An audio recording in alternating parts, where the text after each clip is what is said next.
Hello everyone. So ನಾನಿವತ್ತು ಹೋಗ್ತಾ ಇದ್ದೀನಿ KFC ತೊಗೊಳಕ್ಕಂತ. ಬಿಕಾಸ್ ಊರಿಂದ ನಮ್ಮ ಸಿಸ್ಟರ್ ಬಂದಿದ್ದಾಳೆ, ಅವಳಿಗಂತೂ KFC ತುಂಬ ಇಷ್ಟ.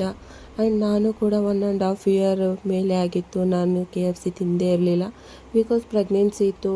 ಪ್ರೆಗ್ನೆನ್ಸಿಯಲ್ಲಂತೂ KFC ತಿನ್ನಬಾರ್ದು ಅಂತ ಬಕೆಟ್ ಮೇಲೆ ಅವರೇ ಮೆನ್ಷನ್ ಮಾಡಿರ್ತಾರೆ. ಸೊ ನಾನು ಡಿಸ್ಪ್ಲೇ ಮೇಲೆ ಹೋಗಿ ನೋಡ್ತಾ ಇದ್ದೆ ಯಾವ್ದು ತೊಗೊಳ್ಳೋದು ಅಂತ. ಬಿಕಾಸ್ ನಾವು ಇಬ್ಬರೇ ಇದ್ವಿ ತಿನ್ನೋರು. ನನಗೆ ತುಂಬ ಕಮ್ಮಿ ಬೇಕಾಗಿತ್ತು, ಬಟ್ ಇಲ್ಲಿ ಕಮ್ಮಿ ಇರಲೇ ಇಲ್ಲ, ಜಾಸ್ತಿ ಕಾಂಬೋ ಅಲ್ಲೇ ಇತ್ತು. ಸೊ ನಾನು ಆ ಬಕೆಟನ್ನ ಆರ್ಡ್ರ್ ಮಾಡಿದ್ದೀನಿ. ಸೊ ನೋಡಿ ಆರ್ಡ್ರ್ ಆಯಿತು. ಆ್ಯಂಡ್ ವೆಯ್ಟ್ ಮಾಡೋಕ್ಕೆ ಹೇಳಿದರು ಒಂದು 10 to 20 ಮಿನಿಟ್ಸ್, ಬಿಕಾಸ್ ರೆಡಿ ಇರಲಿಲ್ಲ ಅಂತ ಹೇಳಿದರು. ಸೊ ನಾನು ಕೂತ್ಕೊಂಡಿದ್ವಿ. ಸೊ ಅಲ್ಲಿ ನೋಡಿ ಎಲ್ಲ ಮಕ್ಳಿಗೆ ಆಡೋಕ್ಕಂತ ಮಿನಿಯಾಗಿ ಎಲ್ಲ ಇಟ್ಟಿದ್ರು. ಸೊ ನಮ್ಮ ಮಗ ನೋಡಿ ಫುಲ್ ಅವನು ಎಂಜಾಯ್ ಮಾಡ್ತಿರ್ತಾನೆ, ಎಲ್ಲೋದ್ರೂ ಅವನು ಯಾವುದು ಮೂಮೆಂಟ್ನ ಮಿಸ್ ಮಾಡಲ್ಲ. ಸೊ ನೋಡಿ ಅವನು ಆಡೋಕ್ಕೆ ಸ್ಟಾರ್ಟ್ ಮಾಡ್ದ, ಅವ್ರ ಡ್ಯಾಡಿಗೆ ಅವ್ರನ್ನ ಆಡಿಸ್ತಾಯಿದ್ರು. ಅವನಂತೂ ಫುಲ್ ಖುಷಿಯಾಗ್ಬಿಟ್ಟ.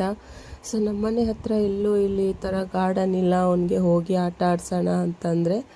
ಸೊ ಇಲ್ಲೇ ನಮ್ಮ 10 to 20 ಮಿನಿಟ್ಸ್ನ ಟೈಮ್ ಪಾಸ್ ಆಗೋಯಿತು. ಆ್ಯಂಡ್ ನೋಡಿ ನಮ್ಮ ಪಾರ್ಸಲ್ ಕೂಡ ರೆಡಿ ಆಯಿತು. ಆ್ಯಂಡ್ ಇದು ತೊಗೊಂಡು ಹೋಗೋಣ ಬನ್ನಿ ನಮ್ಮ ಮನೆಗೆ ರಿಟರ್ನ್ ಆಗಿ. ಸೊ ನಮ್ಮ ತಂಗಿ ಬೇರೆ ಇವತ್ತು ಕಾಯ್ತಾ ಇದ್ಲು ಮನೆಯಲ್ಲಿ ಯಾವಾಗ ಬರ್ತಾಳೆ ಅಂತ. ಆ್ಯಂಡ್ ಮನೆಗೆ ಬಂದು ಸೊ ಎಲ್ಲ ನೋಡಿದ್ವಿ. ಸೊ 5 to 6 ಕೆಚಪ್ ಕೊಟ್ಟಿದ್ರು, ಆ್ಯಂಡ್ 2 and ಕಿಶು ಕೊಟ್ಟಿದ್ರು, ಆ್ಯಂಡ್ 5 ಲೆಗ್ಸ್ ಇತ್ತು ಅದರೊಳಗಡೆ. ಸೊ ನಾನು ಒಂದು ಬಕೆಟ್ ತೊಗೊಂಡಿದ್ದೆ ಇದು. ಆ್ಯಂಡ್ ಇದನ್ನು ತೆಗೆದ್ಬಿಟ್ಟು ನಮ್ಮ ತಂಗಿನ ಸರ್ವ್ ಮಾಡ್ತಾಯಿದ್ದೀನಿ. ಸೊ ಇಲ್ಲಿಗೆ ನನ್ನ ಬ್ಲಾಗ್ನ ಮುಕ್ತಾಯ ಮಾಡ್ತಾಯಿದ್ದೀನಿ. ಮತ್ತೆ ಸಿಗೋಣ ನೆಕ್ಸ್ಟ್ ಬ್ಲಾಗಲ್ಲಿ. Bye and take care.